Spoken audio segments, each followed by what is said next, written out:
Hi friends, వ్యసనం మత్తు సాయంత్రం ఒక డోస్ పడగానే మళ్ళీ పొద్దున వెళ్ళిపోతుంది. కానీ అలాంటి మత్తు కాదు మనిషికి కావాల్సింది. ఒకసారి ఆవహిస్తే అసలు మనిషిని వదిలిపెట్టకుండా జీవితాంతం తనని నడపగలిగేదిగా ఉండాలి. ఇప్పటి వరకు మీరు మత్తు పానీయాలకు వ్యసనమైన వాళ్ళని లేదా సిగరెట్కి సోషల్ మీడియాలకి వ్యసనపరులైన వాళ్ళని చూసే ఉంటారు. వాటిలో మునిగి జీవితాలను నాశనం చేసుకున్న వాళ్ళని కూడా చూసే ఉంటారు.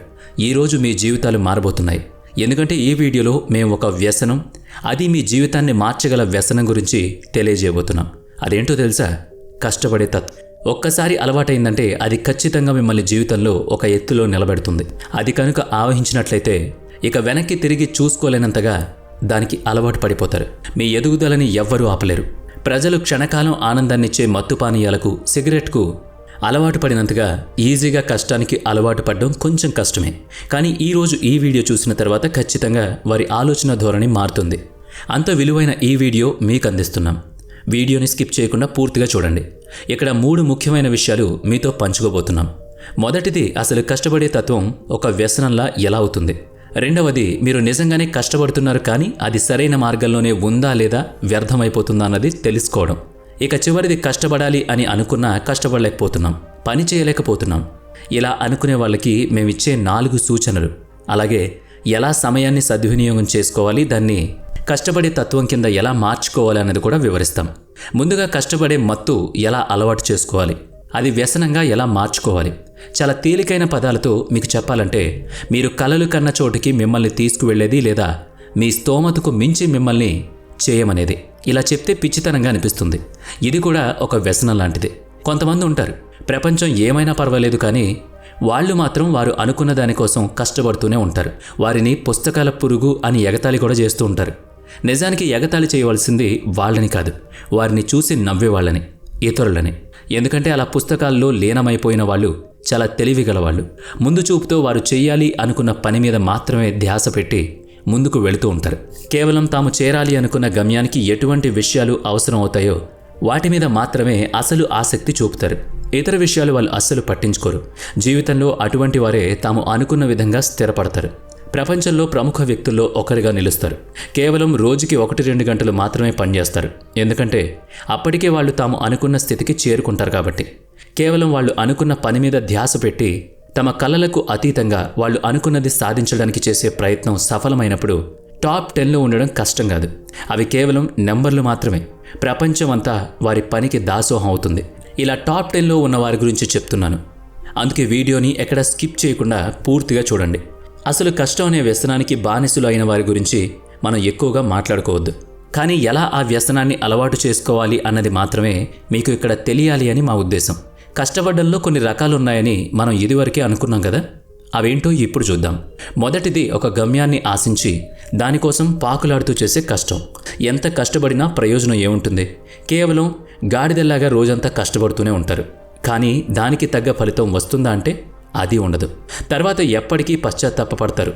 ఎంత కష్టపడుతున్నా ఫలితం లేకపోతుంది. ప్రతిరోజు ఒక్కరి దగ్గరే వాపోతూ ఉంటారు.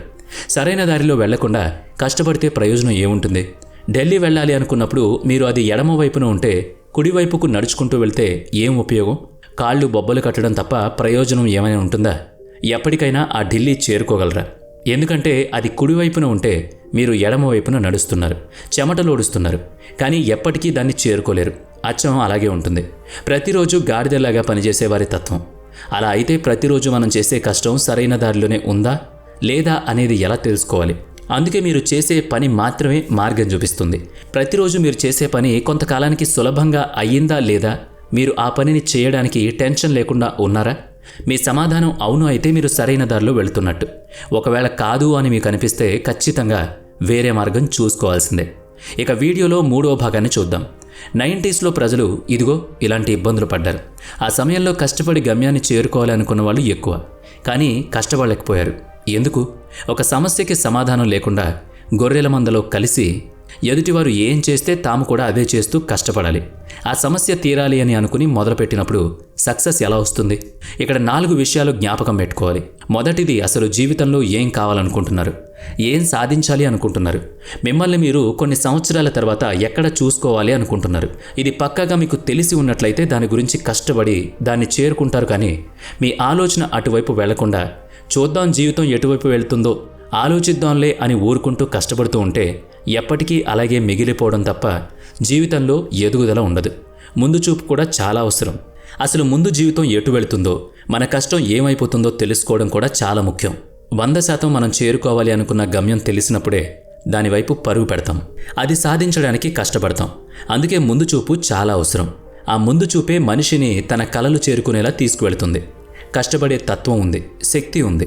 100% మీరు ఎందుకోసం కష్టపడాలో మీకు తెలిసే ఆలోచన కూడా మీ దగ్గర ఉంది, ప్రణాళిక కూడా ఉంది. ఇంకెందుకు ఆలస్యం? ఇక దేనికోసం ఎదురు చూడాలి? ఖచ్చితంగా ఒక చోటికి చేరుకోవాలి అన్న గమ్యం వైపు మాత్రమే మీరు అడుగులు వేయాలి. అది చేరుకోవడానికి ఎంత కష్టమైనా పడాలి. ఈ ఆలోచన వస్తే గమ్యం దగ్గరవుతుంది, కష్టం కూడా సులువు అవుతుంది.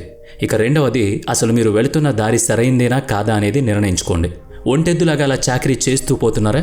అయితే ఖచ్చితంగా మీ దారి మార్చాల్సిందే. అలా మారకుండా ఉంటే మీ జీవితంలో ఎప్పుడూ మీరు అనుకున్న స్థాయికి చేరుకోలేరు. ఏం చెయ్యాలి అనుకుంటున్నారో అది సరైందే. సరైన పద్ధతిలో మీరు అనుకున్నది చేయడం చాలా ముఖ్యం. అప్పుడే గమ్యాన్ని చేరుకోగలరు. ఇక మూడవది, 4 పడవల మీద కాళ్ళు పెట్టడం. చాలామంది ఇది సరైన మార్గం అనుకుంటారు, కానీ ఇలా చేస్తే ఎటు కాకుండా పోతారా అన్న విషయాన్ని అర్థం చేసుకోరు. కేవలం ఒకే విషయం మీద ధ్యాస పెట్టి పనిచేస్తే తొందరగా గమ్యాన్ని చేరుకోవడానికి ఆస్కారం ఉంటుంది. అంతేకాని ఒక పని చేస్తూ వేరొక దాని గురించి ఆలోచిస్తే ఏ పని సరిగా అవ్వకుండా మధ్యలోనే ఆపేయాల్సి వస్తుంది.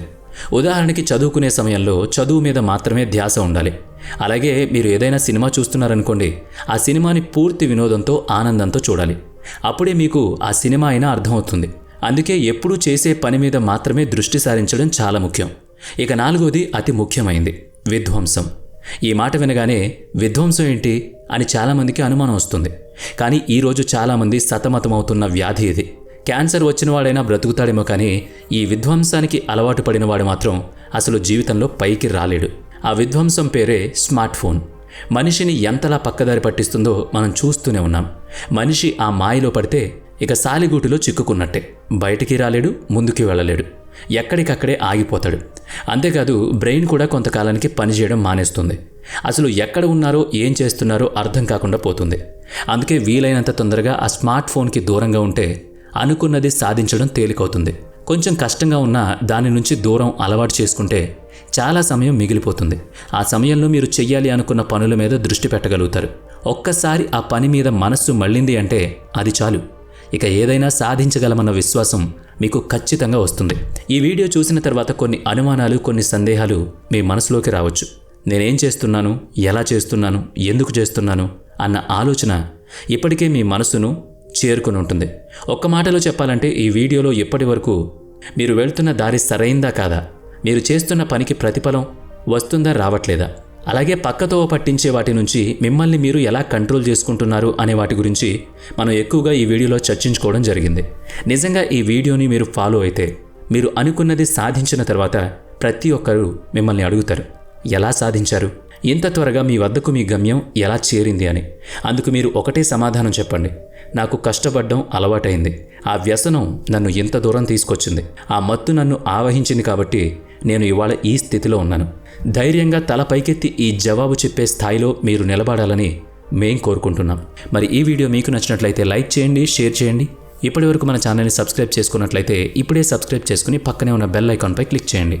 నెక్స్ట్ వీడియోలో మళ్ళీ కలుద్దాం. Thanks for watching.